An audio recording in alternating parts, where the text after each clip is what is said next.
ETF index mutual funds నేర్చుకుని stock మార్కెట్లో రాణించాలనుకుంటున్నారా? వెంటనే ఈ నెంబర్కి కాల్ చేయండి.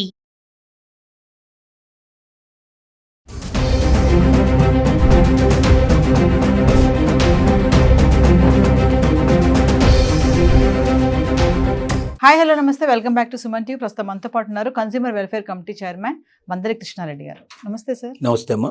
సార్, మరి గోల్డ్ బంగారం ధరలు ఒకేసారి అమాంతంగా పడిపోయాయి, తగ్గిపోతుంది బంగారం. చాలా మందికి ఇది గుడ్ న్యూస్ అనే అనుకోవాలి. మరి ఒకేసారి 1,00,000 వరకు వెళ్తుంది అనుకున్న బంగారం ధర 91 నుంచి ఈరోజు 89 వరకు వచ్చేసింది దాదాపు. ఎందుకు ఇలా పడిపోతుంది అంటారు బంగారం ధరలు? మనకు గోల్డ్ పెరగడానికి కానీ తగ్గడానికి కానీ 3 ముఖ్యమైన విషయాలు మనకు ఆధారపడి ఉన్నాయి. ఒకటి, మనకు స్టాక్ మార్కెట్లో ఫ్లక్చువేషన్స్ను బట్టి కూడా గోల్డ్ రేటు పెరగడానికి పాసిబిలిటీస్ ఎక్కువ ఉంటాయి. అంటే స్టాక్ మార్కెట్ స్థిరంగా ఉన్నప్పుడు గోల్డ్ రేటు తగ్గుతాయి. ఎందుకంటే అందరు పెట్టుబడులంతా కూడా స్టాక్ మార్కెట్ మీద పెట్టడం మొదలు పెడతారు. స్థిరంగా ఉన్నవి పడిపోవడం లేదు, పెరుగుతున్నాయి. స్టాక్ మార్కెట్ రోజు రోజుకు పెరుగుతుంది అంటే కొన్న స్టాకు వాల్యూ పెరుగుతుంది. వాల్యూ పెరిగినప్పుడు ఇంకా ఇన్వెస్ట్ చేయడానికి ప్రయత్నం చేస్తాడు, నమ్మకం పెరుగుతుంది. సో అలాగే ఇన్వెస్ట్మెంట్ పెరిగిపోతుంది కాబట్టి ఇన్వెస్ట్మెంట్ అంతా అటువైపు వెళ్ళిపోతుంది. అంటే స్టాక్ మార్కెట్లో ఫ్లక్చువేషన్ లేకుండా స్థిరంగా ఉన్నప్పుడు పెరుగుతున్న దశ మనకు ఎక్కువ కనబడి ప్రతిరోజు పెరుగుదల కనపడినప్పుడు, లేదా వారంలో ఎక్కువ రోజులు పెరుగుదల కనపడినప్పుడు, మొత్తం మీద యావరేజ్గా మంత్లో కానీ సంవత్సరంలో కానీ ఎక్కువ పెరుగుదలకు అవకాశాలు కనపడినప్పుడు అటువైపు డబ్బు ఎక్కువగా ఇన్వెస్ట్ చేస్తారు. కాబట్టి గోల్డ్ మీద తక్కువ ఇన్వెస్ట్ చేస్తారు. గోల్డ్ ఎక్కువ కొనరు కాబట్టి ఆటోమేటిక్గా డిమాండ్ తక్కువ ఉన్నప్పుడు సప్లై ఆటోమేటిక్గా పెరుగుతుంది. కాబట్టి ఆటోమేటిక్గా రేటు తగ్గే అవకాశాలు ఎక్కువ కనబడతాయి. రెండోది, భూమి మీద పెట్టుబడి పెట్టడం ఎక్కువైనప్పుడు కూడా, స్థిరాస్తుల మీద పెట్టుబడి పెట్టినప్పుడు కూడా ఎక్కువగా తగ్గే అవకాశాలు ఉంటాయి. అంటే గోల్డ్ వైపు ఎక్కువ చూడరు, ఎక్కువ స్థిరాస్తుల మీదకి వెళ్తారు. స్థిరాస్తుల్లో ఈ మధ్య ఫ్లక్చువేషన్ రావడానికి ఒక ముఖ్యమైన తీర్పు, సుప్రీంకోర్టు తీర్పు దీనికి ఉపాదానంగా చెప్పుకోవచ్చు.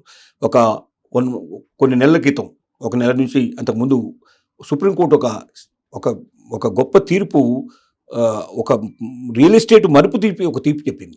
ఏమిటా తీర్పు అంటే, ఏదైనా ఒక ప్రాపర్టీని మనం కొనడానికి ఒక అగ్రిమెంట్ చేసుకోవడం, ఒక ఒప్పందం ఎంఓయూ చేసుకోవడం కానీ, లేకపోతే అగ్రిమెంట్ చేసుకోవడం కానీ, లేదా అది రిజిస్టర్డ్ కానీ అన్రిజిస్టర్డ్ కానీ ఒక స్టాంప్ పేపర్ల మీద రాసుకొని, నేను ఈ స్థిరాస్తి కొనదలుచుకున్నాను, మొత్తం డబ్బు నేను ఇప్పుడు ఇవ్వలేకపోతున్నాను, దీంట్లో 10%, 20%, 30%, 50% ఎంతో కొంత పర్సెంటేజ్ ఇప్పుడు నేను పే చేస్తున్నాను.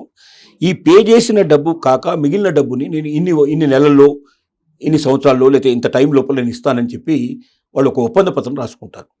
ఈ ఒప్పంద పత్రం రాసుకున్న తర్వాత ఇతను ఆ చెప్పిన టైంలో డబ్బులు చెల్లించేంత కాలం ఆ భూమి మీద ఇతనికి ఒక హోల్డింగ్ ఉండేది గతం లోపల.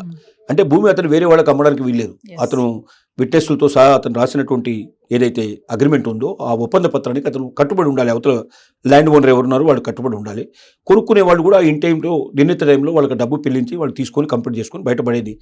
మొత్తం అంత డబ్బు పూర్తి చేసుకొని రిజిస్ట్రేషన్ చేసుకొని తనది అనిపించుకునేవాడు ల్యాండ్ని, ఆ ల్యాండ్ కానీ లేకపోతే ఆ ప్రాపర్టీస్ కానీ తనది అనిపించుకునేవాడు. ఇప్పుడు కొత్తగా వచ్చిన ఈ జడ్జిమెంట్ ప్రకారం ఏమవుతుందంటే, ఓన్లీ సేల్ డీడ్ చేసుకున్న వాడికి మాత్రమే భూమి మీద హక్కు ఉంటుంది.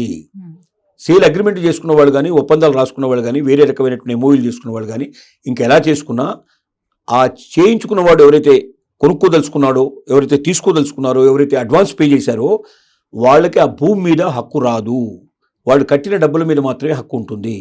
అంటే వాళ్ళు ఎవరికైనా అమ్ముకున్న అవతల వాడు ఈ ప్రామిస్ చేసి ఇక్కడ ఈ భూమి ఇవ్వకుండా వేరే వాడికి అమ్ముకున్నా, లేకపోతే అది తను సొంతానికి ఉంచుకోదలుచుకుని నేను అమ్మదలుచుకోలేదని చెప్పినా, దాని లోపల భూమి మీద నాకు హక్కు ఉంది, నా భూమి నాదే అని చెప్పి కోర్టులకు వెళ్ళినా సుప్రీంకోర్టు జడ్జిమెంట్ ప్రకారంగా నీకు ఆ భూమి మీద హక్కు రావడం లేదు, నీకు ఆ ప్రాపర్టీ మీద హక్కు రావడం లేదు. నువ్వు కట్టిన డబ్బు మాత్రం మీద నీకు డెఫినెట్గా హక్కు ఉంటుంది. దానికి రూపాయన్నర వడ్డీయో వాళ్ళు లేటుని బట్టి, పరిస్థితిని బట్టి డబ్బు ఇవ్వమని, ఆ అసలు డబ్బు ప్లస్ వడ్డీ డబ్బులు కలిపి చెల్లించమని చెప్పి తీర్పులు ఇచ్చే అవకాశాలు ఉన్నాయి. ఇది మొత్తం భారతదేశంలో ఉండేటువంటి రియల్ ఎస్టేట్ రంగాన్ని ఒక పెద్ద కుదుపు కుదుపుతుంది. చాలామంది ఏమనుకుంటున్నారంటే, తెలంగాణ లోపల మనకు ఇప్పుడు సర్కారు అంటే ప్రభుత్వాలు మారిపోయిన తర్వాత రియల్ ఎస్టేట్లో చేంజెస్ వచ్చాయి, రియల్ ఎస్టేట్ పూర్తిగా తగ్గిపోయింది. హైదరాబాద్లో మార్కెట్ తగ్గింది, తెలంగాణలో మార్కెట్ తగ్గింది, ఆంధ్రాలో కొంచెం మార్కెట్ పెరిగింది. ఇలాంటి కొన్ని వదంతులన్నీ వ్యాపిస్తున్నాయి. ఈ వదంతుల వెనుక ఈ కారణాలే కాకుండా బలమైన కారణం ఏమిటంటే, సుప్రీంకోర్టు జడ్జిమెంటు చాలా ఒక బలమైన కారణంగా తయారైంది. ఇప్పుడు డబ్బు ఎంత చెల్లించినా, 99% చెల్లించినా కూడా 1% చెల్లించకపోయినా ఆ ల్యాండ్ మీద నాకు హక్కు రావడం లేదు. 100% చెల్లించాలంటే రియల్ ఎస్టేట్లో ఎవరు 100% డబ్బులు పెట్టి పేయించారు. ఎందుకంటే ఎన్ఆర్ఐలో వచ్చి కొనుక్కున్నప్పుడు డబ్బంతా చెల్లించేసి దాన్ని ల్యాండ్ చుట్టూ ఫెన్సింగ్ చేసేసుకుని గేట్ పెట్టేసి ఎవరో ఒకరిని వాచ్మెన్ అట్లాంటి వాళ్ళు ఏమైనా పెట్టేసేసి వాళ్ళు వెళ్ళిపోతారు. ఎప్పుడో 5 ఏళ్లకు 10 ఏళ్ల తర్వాత వచ్చి దాన్ని ఉపయోగించుకోవడము అమ్ముకోవడం ఏదో చేస్తారు. కానీ రియల్ ఎస్టేట్లో ఉండేవాడు 100% డబ్బు పెట్టి ఒక ల్యాండ్ కొని తిరిగి అమ్మాలంటే చాలా ఖరీదైపోతుంది.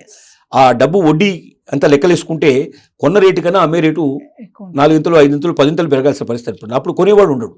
కాబట్టి ఏం చేస్తాడు, ఓ 10%, 20%, 25% మ్యాక్సిమంగా ముందు కట్టేసి మిగిలిన 75%ని అమ్ముతూ పబ్లిక్ అమ్మేస్తూ ఆ డబ్బు వచ్చినప్పుడల్లా ఆ డబ్బుని తిరిగి చెల్లిస్తూ మొత్తం అట్లా ఒక 1 ఇయర్లోనో 2 ఇయర్స్లోనో 3 ఇయర్స్లోనో ఎంతో ఒక టైం లిమిటెడ్ పీరియడ్ పెట్టుకొని ఆ లిమిట్ లోపల కంప్లీట్ చేసేసి ప్రజల దగ్గర నుంచి వచ్చిన డబ్బుతో కొనుక్కొని కంప్లీట్ చేసి దాంట్లో తన లాభాన్ని తను తీసుకుంటాడు. ఆ రకంగా అవతల వాడికి భూమి ఉన్న వాళ్ళకి ఆ రైతుకి డబ్బులు పే చేస్తాడు, తను కూడా దానిలో లాభపడతాడు, రైతు కూడా లాభం చేసే ప్రయత్నం చేస్తాడు. ఇది రియల్ ఎస్టేట్లో జరిగేటువంటి వ్యవహారం. మరి ఇప్పుడు సుప్రీంకోర్టు ఇచ్చిన జడ్జిమెంట్ ప్రకారంగా అడ్వాన్స్ కట్టిన వాడికి భూమి మీద హక్కు లేనప్పుడు అడ్వాన్స్ కట్టడానికి భయపడుతున్నాడు, ముందుకు రాలేని పరిస్థితి ఏర్పడింది. దానివల్లనే అనేక ఒప్పంద పత్రాలు ఆగిపోయినాయి. అంటే ల్యాండ్ అగ్రిమెంట్ చేసుకోవడానికి వెనకాడే పరిస్థితి ఏర్పడుతుంది. ఈ వెనకాడడం వల్ల ఏమైందంటే రియల్ ఎస్టేట్ కుదేలయ్యే పరిస్థితి ఏర్పడుతుంది. ఈ రియల్ ఎస్టేట్ కుదేలవడం వల్ల కూడా బంగారం మీద పెట్టుబడులు పెట్టడానికి ఇంట్రెస్ట్ చూపించిన పరిస్థితి. అంటే బంగారం మీద పెట్టాలి వాస్తవం కాక రియల్ ఎస్టేట్ కుదేలేస్తుంది. మూడోది ఏమిటి మనకు జరిగేది, మూడోది అసలు ముఖ్యమైనది ఏంటంటే అక్కడ మనకు భూమి ఉంది, రియల్ ఎస్టేట్ ఉంది. అంటే రియల్ ఎస్టేట్ ఒకవైపున, రెండోది మనకు స్టాక్ మార్కెట్లో రెండో వైపున. ఇప్పుడు మూడోది మనకి ఏం కనబడుతుందంటే ట్రంప్కు సంబంధించినటువంటి మనకు వివాదం ఒకటి కనబడుతుంది. అంటే డాలర్ ఇక్కడ విషయం. డాలరు బలపడ్డప్పుడు బంగారం రేట్లు ఎక్కువ ఉండే అవకాశాలు ఉంటాయి. డాలర్ స్థిరంగా ఉంటుంది, బలంగా ఉంటుంది అనుకున్నప్పుడు బంగారం రేట్లు ఎక్కువ పెరుగుతాయి. బంగారం మీద వాళ్ళు ఎక్కువ పెట్టుబడి పెట్టే అవకాశం ఉంటుంది ప్రపంచంలో ప్రజలు. కానీ డాలర్ పతనమైనప్పుడు ఏమవుతుందంటే ఆటోమేటిక్గా ఇతర దేశాల్లో ఉండేటువంటి రూపీస్ బలపడతాయి. అంటే వేరే వాళ్ళ మారక ద్రవ్యాలు అవుతున్నాయో మాదకంగా మనకు రూపీ అంటున్నాం, ఇంకోరు పౌండ్ అంటున్నారు, ఇంకో రకంగా అంటున్నారు. ఒక్కో దేశంలో ఒక రకమైన మారకం విలువలు ఉంటాయి. ఈ విలువలు ఏమైతే అంటే అక్కడ పెరుగుతాయి. అంటే డాలర్ కాకుండా ఇతర దేశాల్లో ఉండేటువంటి ద్రవ్యం విలువ పెరిగితే ఆటోమేటిక్గా బంగారం ధర తగ్గిపోతుంది. ఇప్పుడు జరుగుతుంది ఏంటంటే ట్రంప్ తీసుకున్నటువంటి ఏదైతే అవివేక చర్యలు ఉన్నాయో, తొందరపాటు చర్యలు ఉన్నాయో, ప్రతీకార సుంకాలు ఏదైతే విధించాడో మొత్తం భారతదేశం అంతా, ప్రపంచం అంతా కూడా అల్లకల్లోలం అయిపోయింది. ఒక దేశమే కాదు, ప్రపంచం అంతా అల్లకల్లోలం అయిపోయింది. ఎందుకంటే సుంకాలు పెరిగిపోయినాయి బాగా. అక్కడ వాళ్ళు అమెరికన్లు కొనేటట్టుగా లేరు. అమెరికన్ కొనకపోతే ఇక్కడ నుంచి ఎగుమతులు జరగవు. ఎగుమతులు జరగకపోతే ఏమవుతుంది, నష్టపోతారు. ఎంతోమంది ఎగుమతులు ఆధారపడి జీవితం గడుపుతున్న వాళ్ళు ఉన్నారు. ఎంతో పెద్ద పెద్ద పెట్టుబడులు, కోట్లాది రూపాయలు పెట్టుబడి పెట్టారు. అక్కడ ఆఫీసులు ఓపెన్ చేశారు, ఇక్కడ ఆఫీసులు ఓపెన్ చేశారు, ఎంతో పెట్టుబడి పెట్టారు. దానికి నౌకలు, వ్యవహారాలు తయారు చేసుకుని, ఒప్పందాలు చేసుకుని కొంతమంది విమానాల్లో పంపిస్తున్నారు, అంటే మనం కొంతమంది నౌకల్లో పంపించేవాళ్ళు ఉన్నారు, రకరకాలుగా పంపించేవాళ్ళు ఉన్నారు. వీళ్ళందరూ కొన్ని వేల మంది, లక్షల మంది దీంట్లో ఇప్పుడు ఒక్కసారి ఏం చేయాలో అర్థం కాని స్తబ్దత ఏర్పడే పరిస్థితి ఏర్పడింది. ఉదాహరణ మన ఆంధ్రప్రదేశ్లో రొయ్యల వ్యాపారం తీసుకున్నట్టయితే రొయ్యల వ్యాపారంలో వచ్చేటువంటిది దాదాపు 10% కన్నా ఎక్కువగా టోటల్గా వచ్చేటువంటి మొత్తం రాష్ట్రానికి వచ్చే సంపదలో దాంట్లోంచి 10% నుంచి 20% మధ్యలో ఆదాయం అక్కడి నుంచి వస్తుంది. ఇప్పుడు ఆదాయం ఒక్కసారి పడిపోయింది. అసలు కొనేవాడు లేడు, రొయ్యలు వెళ్ళడం లేదు. మరి రొయ్యలు అక్కడికి వెళ్ళకపోతే ఇక్కడ లోకల్ వాళ్ళు కొనాలంటే అంత కాస్ట్ పెట్టి ఇక్కడ కొనే పరిస్థితి ఉండదు. అంటే ఆటోమేటిక్గా డ్రాస్టిక్గా కాస్ట్ తగ్గిపోతే నష్టాల బారిలో పడిపోతారు. ఇంకా అసలు వ్యాపారం చేసే వాళ్ళు ఉండరు. ఇలా అనేక రకాల ప్రయత్నం. దీనివల్ల ఇప్పుడు గోల్డ్ రేటు ప్రస్తుతానికి డాలరు ఫ్లక్చువేట్ అవుతోంది కాబట్టి, డాలర్ స్థిరంగా ఉండట్లేదు కాబట్టి, డాలరు కొద్దిగా తగ్గిపోతుంది కాబట్టి, డాలర్ విలువ తగ్గిపోతుంది కాబట్టి గోల్డ్ రేటు తగ్గిపోతుంది. మళ్ళీ డాలర్ ఒకవేళ ఇప్పుడు అంటున్నారు ట్రంప్లో మార్పు వస్తుందని, ట్రంప్ ఈ వారం 15 రోజులు ఒక డెసిషన్ తీసుకోవచ్చని, కొన్ని సుంకాలు రద్దు చేయొచ్చని, కొన్ని దేశాలు మినాయించవచ్చని రకరకాల వార్తలు వస్తున్నాయి. Thank you sir.